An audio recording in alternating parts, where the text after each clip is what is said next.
When Allied forces finally breached the gates of Nazi Germany in 1945, they expected to find the architects of the Holocaust cowering in bunkers or fleeing across borders. What they didn't expect was to discover that many of the Third Reich's most notorious leaders had already vanished, leaving behind something far more complex and morally ambiguous: their wives. These women, who had lived in luxury while millions perished, suddenly found themselves at the center of a heated debate that would rage for decades. Were they innocent victims of circumstance, devoted housewives who simply loved the wrong men? Or were they willing accomplices to history's greatest crimes, Nazi princesses as they were often called, who helped orchestrate genocide while hosting dinner parties? Their stories are a haunting mix of privilege, ideology, and reckoning. So what happened to them when the war ended? Let's dive into the lives of these women and uncover the fates that awaited them after the fall of the Third Reich.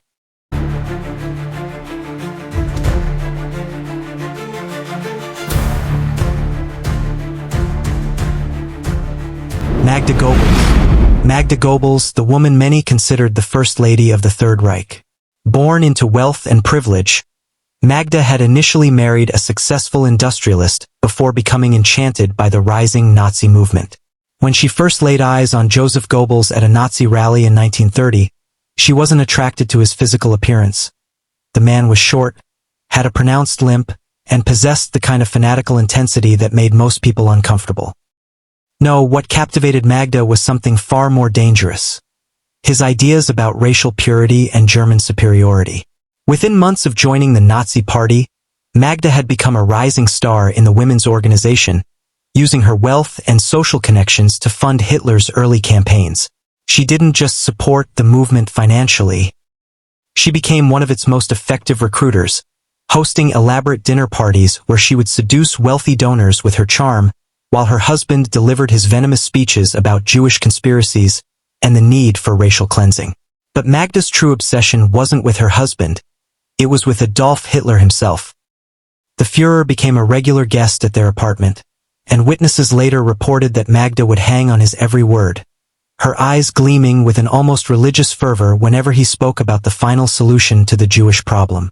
She kept detailed journals throughout the war, documenting not just her daily activities but her thoughts on the extermination camps, the medical experiments, and what she called the glorious cleansing of Europe.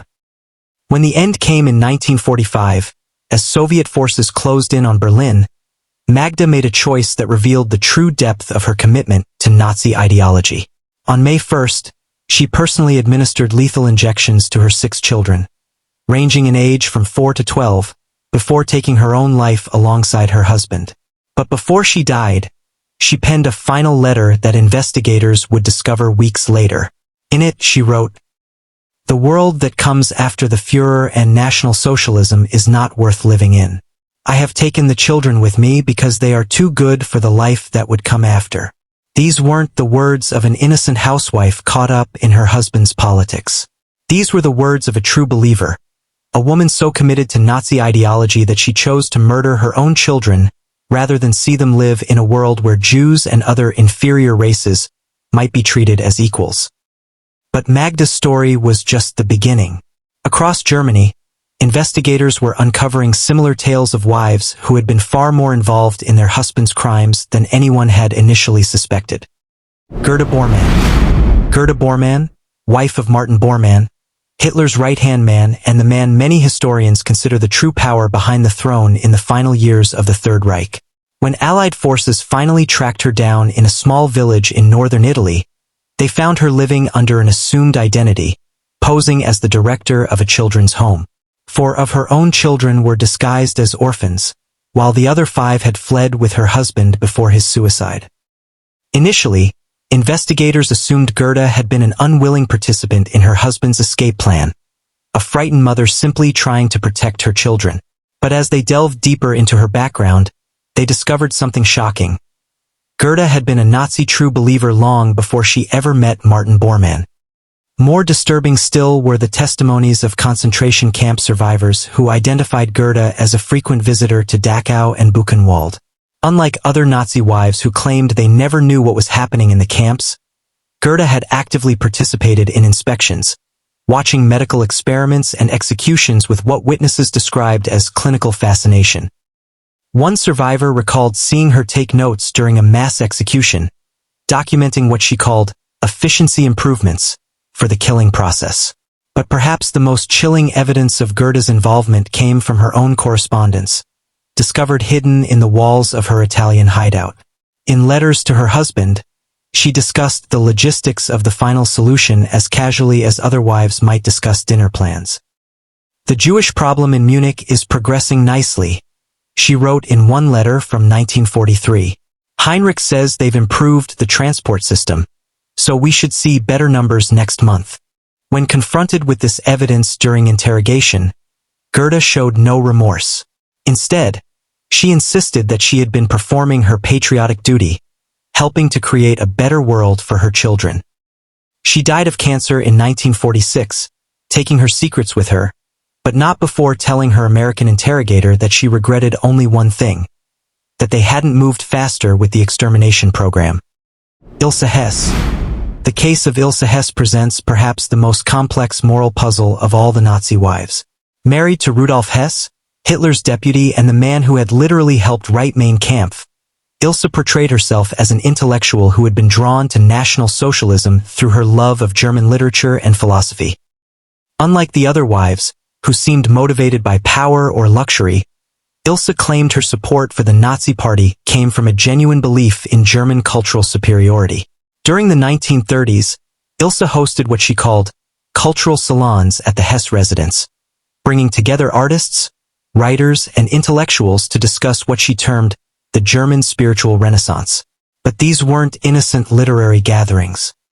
Transcripts discovered after the war revealed that these salons were actually recruiting grounds for the Nazi intelligentsia, where Ilse would identify academics and artists who could be useful to the regime's propaganda efforts.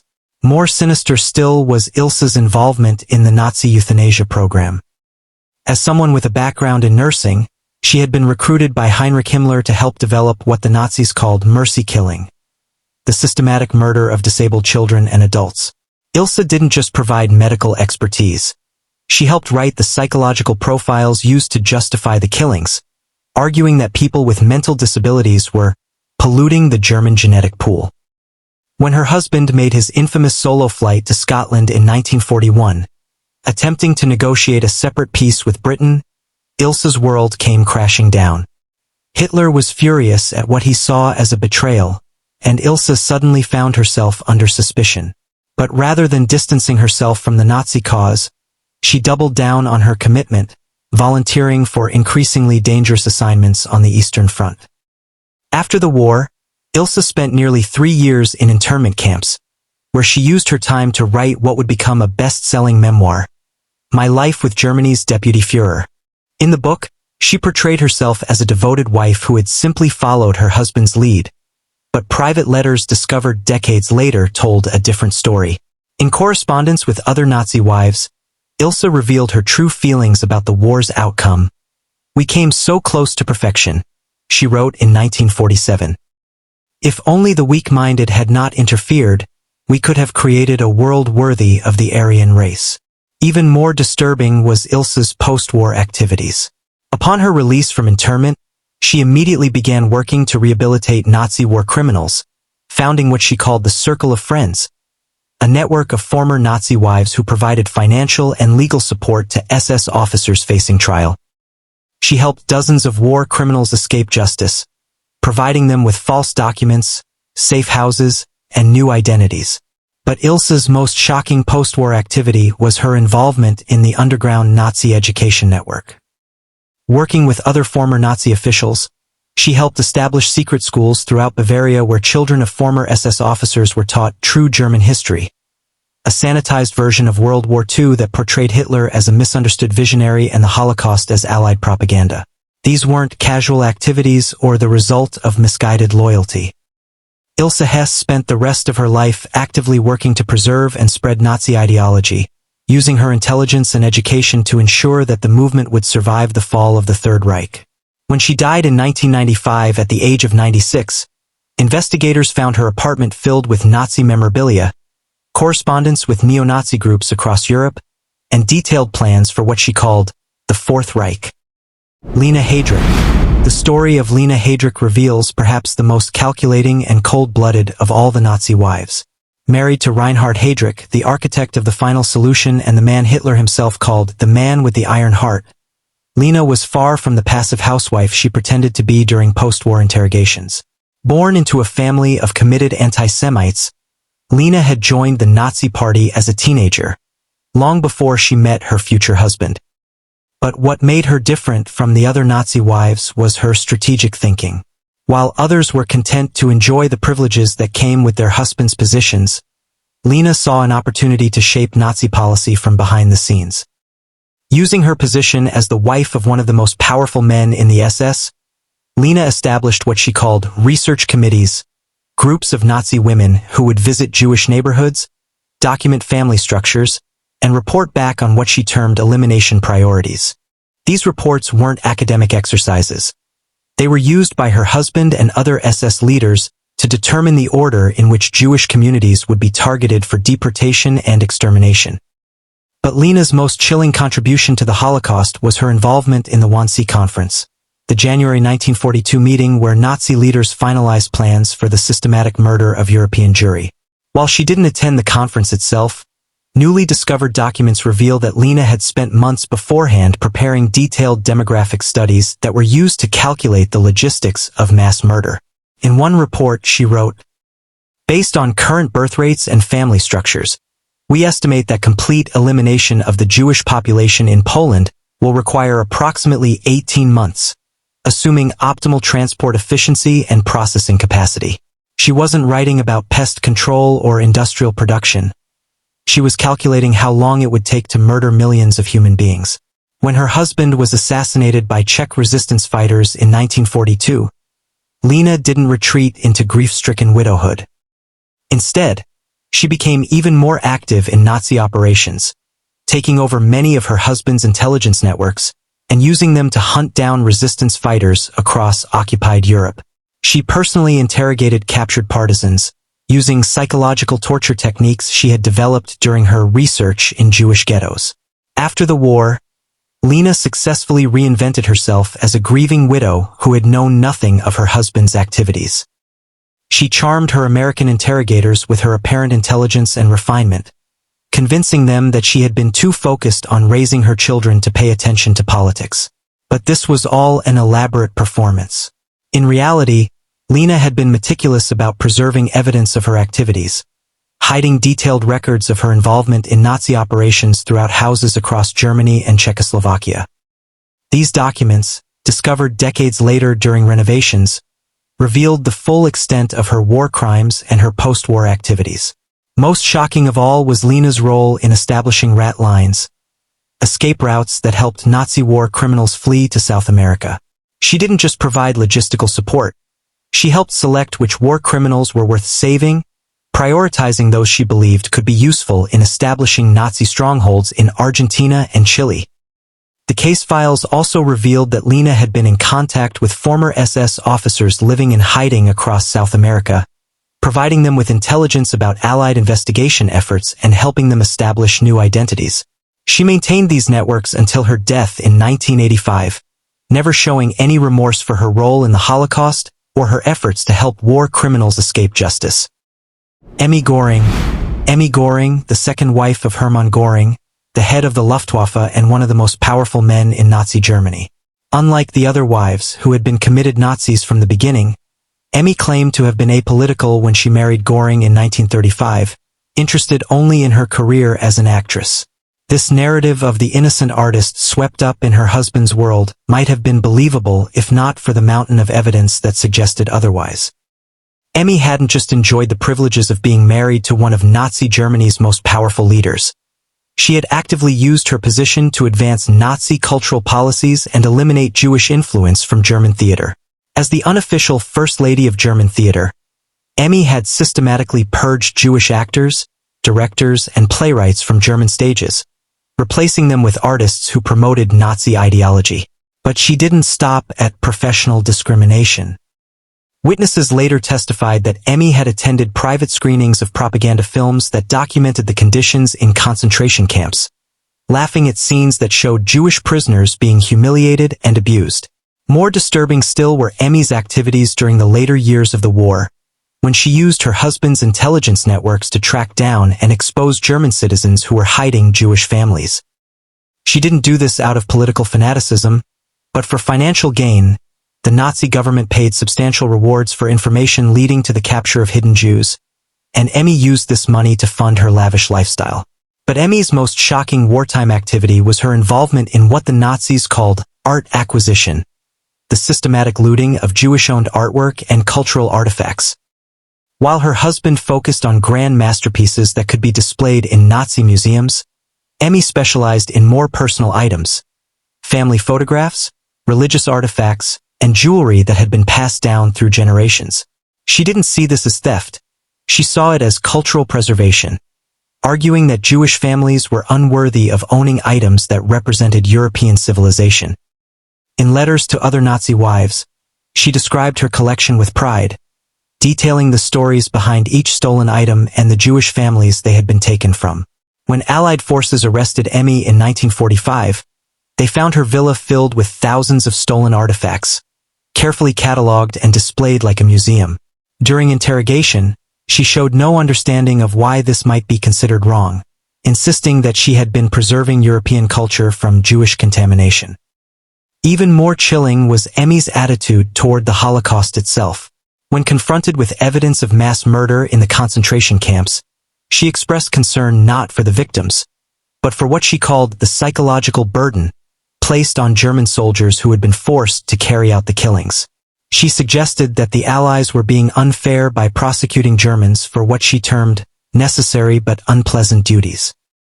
After serving 1 year in prison, Emmy was released and spent the rest of her life in relative obscurity, living in a small apartment in Munich. But even in defeat, she never abandoned her Nazi beliefs. In private conversations recorded by Allied intelligence agents, she continued to express anti-Semitic views and to defend her husband's actions during the war. When she died in 1973, investigators found that her small apartment was filled with Nazi memorabilia and correspondence with war criminals living in exile. Most disturbing of all was a detailed diary she had kept throughout the 1960s, documenting her efforts to establish contact with neo-Nazi groups and her plans for what she called the restoration of German honor. Margarete Himmler. The story of Margarete Himmler presents perhaps the most tragic example of how ordinary people can become complicit in extraordinary evil. Unlike the other Nazi wives, who seem to have been drawn to the movement by ideology or ambition, Margaret appeared to have been motivated by nothing more than love for her husband and a desire to be a good German wife. Born into a conservative Catholic family, Margaret had initially been skeptical of the Nazi movement, viewing it as too radical and violent.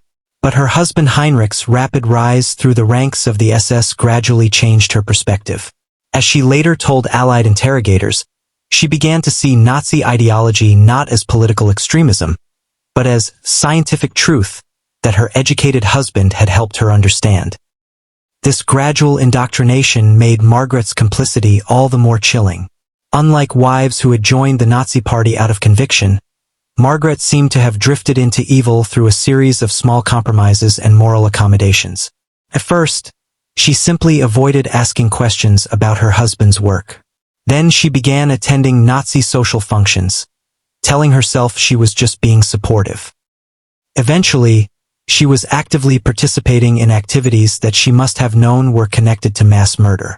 The turning point seems to have come in 1942, when Heinrich brought Margaret to visit what he called one of his projects, the Dachau concentration camp. According to her own testimony, given decades later, Margaret was initially horrified by what she saw. But rather than confronting her husband or demanding explanations, she chose to rationalize the experience. Heinrich explained to me that these people were enemies of Germany, she told investigators. He said they were being kept there for the safety of the German people, and that the conditions were necessary to prevent escape and rebellion. I believed him because I trusted him, and because I wanted to trust him. But Margaret's own correspondence from this period tells a different story. In letters to her sister, she described the camp visit in terms that suggested she understood exactly what was happening there. "Heinrich's work is more important than I had realized," she wrote. "He is literally saving Germany from contamination. The measures may seem harsh, but they are necessary for the survival of our race." Even more disturbing were the photographs found in Margaret's personal collection after the war, images of concentration camp prisoners that she had apparently taken during multiple visits to various camps. These weren't the photographs of someone who was being deceived about what was happening. They were the photographs of someone who was documenting what she saw as historic work. During the final months of the war, as it became clear that Germany was losing, Margaret didn't use her time to distance herself from Nazi ideology or to seek forgiveness for her complicity. Instead, she worked frantically to destroy evidence of her involvement in Holocaust-related activities, burning documents and photographs that might have helped Allied investigators understand the full scope of the SS crimes. When she was finally captured and interrogated, Margaret's testimony was a study in selective memory and moral evasion. She claimed to remember almost nothing about her wartime activities, insisting that she had been too focused on domestic duties to pay attention to political events. But when confronted with her own letters and photographs, she would suddenly recall details that painted her husband in a favorable light while conveniently forgetting anything that might implicate her in war crimes. Perhaps most telling was Margaret's response when asked about the millions of people who had died in the concentration camps. Rather than expressing horror or remorse, she seemed primarily concerned with defending her husband's reputation. "Heinrich was not a cruel man," she insisted. "He was a patriot who did his duty for Germany. History will vindicate him." This wasn't the response of someone who was just learning about the Holocaust for the first time. This was the response of someone who had known all along what was happening and had made peace with it long ago. After her release from internment in 1948, Margaret lived quietly in Bavaria, rarely speaking about her wartime experiences. But Allied intelligence agents who monitored her activities reported that she maintained contact with other Nazi wives and former SS officers throughout the 1950s and 1960s. She never remarried, never expressed remorse for her role in the Holocaust, and never acknowledged that her husband had committed any crimes. When she died in 1967, investigators found her small apartment filled with carefully preserved Nazi memorabilia, including photographs from concentration camps, SS ceremonial items, and extensive correspondence with war criminals living in exile. Most disturbing of all was a detailed memoir she had been writing, intended for publication after her death, in which she defended not just her husband's actions, but the entire Nazi program of racial extermination. Eva Braun. Eva Braun, Hitler's longtime companion and, for less than 40 hours, his wife. Unlike the other Nazi wives who had been married to powerful men throughout the war years, Eva's relationship with Hitler was conducted largely in secret, hidden from the German public and even from many high-ranking Nazi officials. This secrecy has led some historians to portray Eva as an innocent woman who was simply infatuated with a charismatic leader, unaware of the true nature of his crimes. But newly discovered evidence suggests that Eva was far more involved in Nazi operations than anyone had previously suspected, and that her apparent innocence was carefully cultivated to protect both her and Hitler from potential scandal. The first clue to Eva's true role came from the discovery of her personal correspondence, hidden for decades in the basement of the Berghof, Hitler's mountain retreat. These letters, written to friends and family members throughout the war, reveal a woman who was not only fully aware of the Holocaust but actively involved in planning and logistics. In one letter from 1943, Eva wrote to a childhood friend, "Adolf's great work is proceeding even better than we had hoped.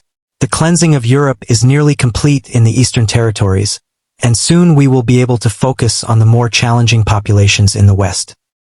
This wasn't the language of someone who was ignorant about what was happening in the concentration camps. This was the language of someone who was actively participating in genocide planning. Even more disturbing were Eva's activities at the Berghof, which served not just as Hitler's personal retreat, but as an informal headquarters for coordinating Holocaust operations. Eva didn't just serve as a hostess at these gatherings. She actively participated in strategic discussions, offering suggestions about transport logistics, camp capacity, and what she called processing efficiency. According to testimony from surviving SS officers, Eva had developed a particular expertise in what the Nazis euphemistically called special actions, the mass murder operations that were carried out in occupied territories. She had studied demographic reports from across Europe, calculating the most efficient methods for eliminating Jewish populations while minimizing disruption to the German war effort. But Eva's most chilling contribution to the Holocaust was her role in developing propaganda that was used to justify mass murder to the German public. Working with Joseph Goebbels' propaganda ministry, she helped create films and written materials that portrayed Jews as subhuman threats to German civilization. These materials weren't just used for general propaganda. They were specifically designed to help German soldiers and camp guards overcome moral qualms about participating in genocide. In one memo, discovered in Goebbels' personal files, Eva wrote, "The average German soldier is naturally compassionate and may hesitate when confronted with the necessity of eliminating Jewish populations.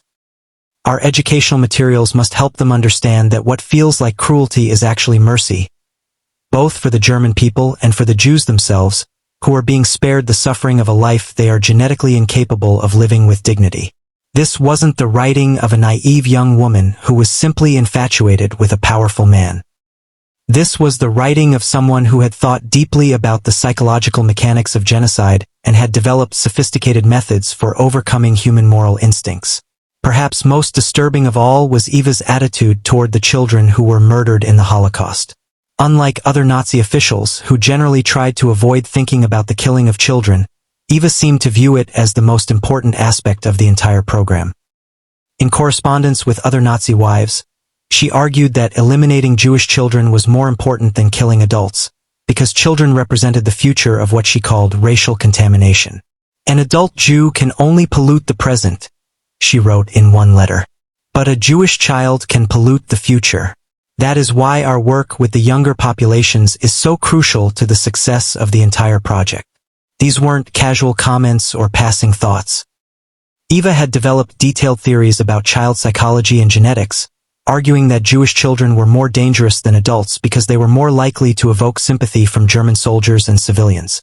She advocated for special protocols for handling child victims, designed to minimize the psychological impact on German personnel while maximizing efficiency. When the end came in 1945, as Soviet forces closed in on Berlin, Eva made a choice that revealed the true depth of her commitment to Nazi ideology. Rather than attempting to escape or seeking to negotiate with the Allies, she chose to remain with Hitler and to die alongside him.